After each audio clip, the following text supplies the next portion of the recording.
Еве не сега време кога ќе ја повикам и мојата колешка Линковски во живо да ја вклучиме, Ирена Пепелјуговска или пак Цветановски плюс. Како и да е, Ирена, па подолго време не сум те вака повикала и видела во утринската програма, па убаво ќе ми дојде вакво едно утринско сега освежување со тебе.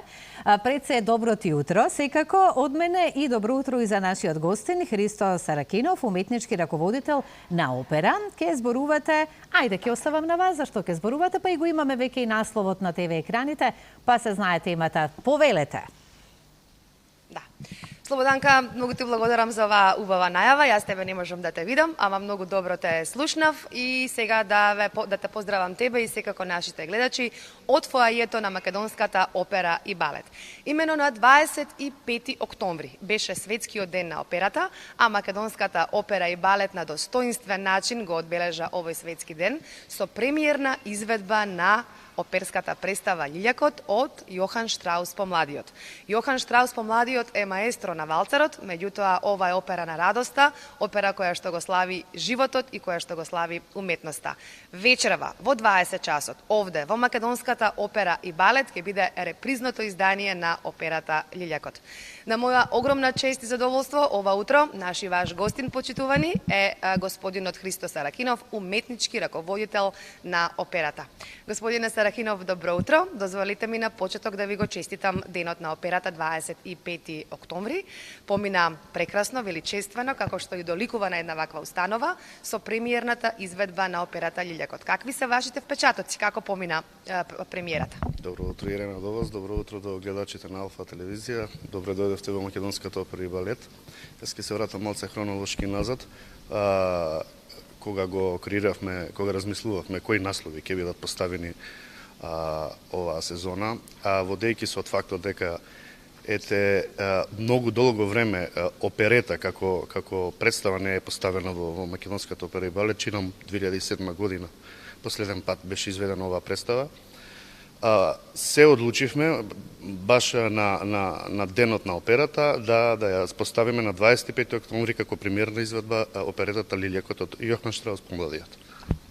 Како сте задоволни од премиерата? Како помина?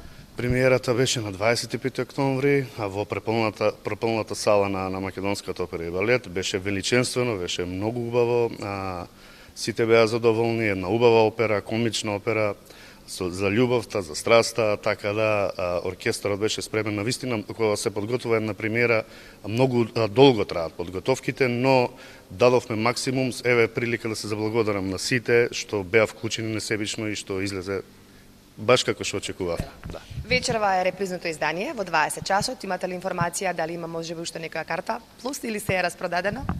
Еве прилика да ги поканам сите оние кои не успеа да дојдат на премиерата од било која причина, вечерва да го направат тоа. Имаме уште нешто карти останато, како што ми кажа од маркетинг, така да побрзаат во текот на денот, да набават билет.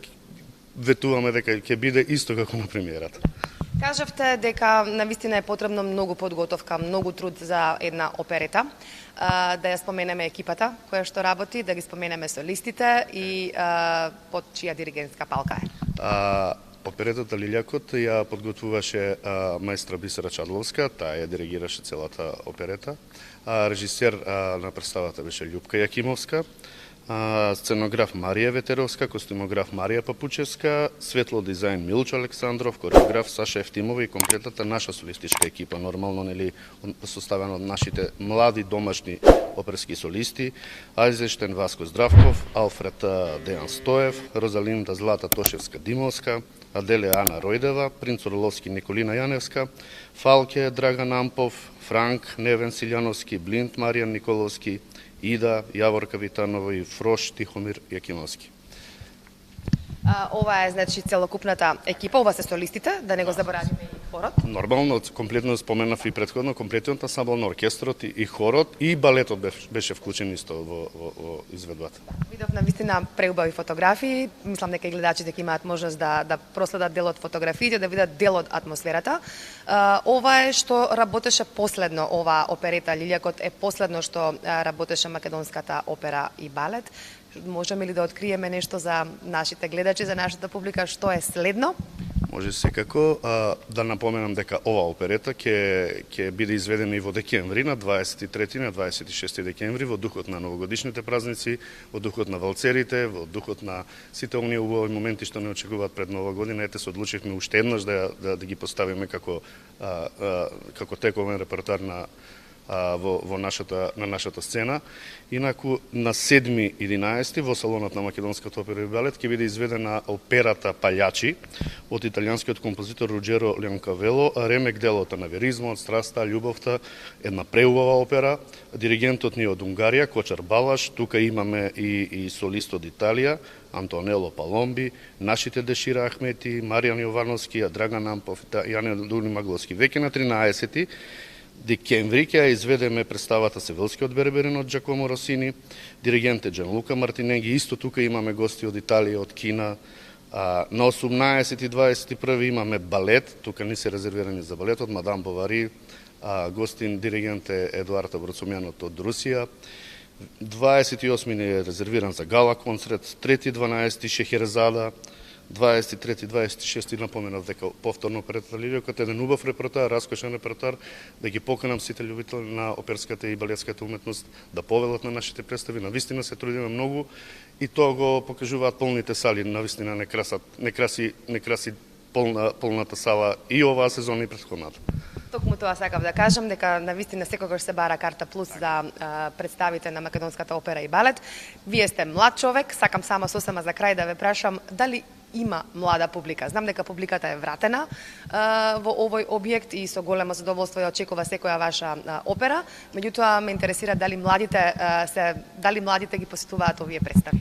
Така, на наше огромно задоволство гледаме разновидна публика и тоа е многу убаво, но веќе се поприсутна и младата публика, што навистина ни е драго, што допираме и до тие луѓе, така да јас посакувам во иднина и повеќе да присуствуваат на нашите представи. Христо, од срце ви благодарам за ова утринско интервју. Ке ве ослободам сега да се вратите на вашето работно место. А вас, почитувани гледачи, еве како што кажа и уметничкиот раководител господинот Христо Саракинов, останате уште некој билет плюс, повелете и уживајте вечер во прекрасната изведба на Лилјакот од Јохан Штраус помладиот. Ние се одјавуваме од овде, од лице место, од фоајето на Македонската опера и балет. Ирена, многу благодарам за разговорот и јас само ќе кажам и ќе споделам дека многу имаше споделување на социјалните мрежи од операта, од сето она што сите биле таму и го доживеале и јас би сакала да бидам дел, па ќе си најдам време. Навистина е убаво да се релаксира човек токму со нешто вакво.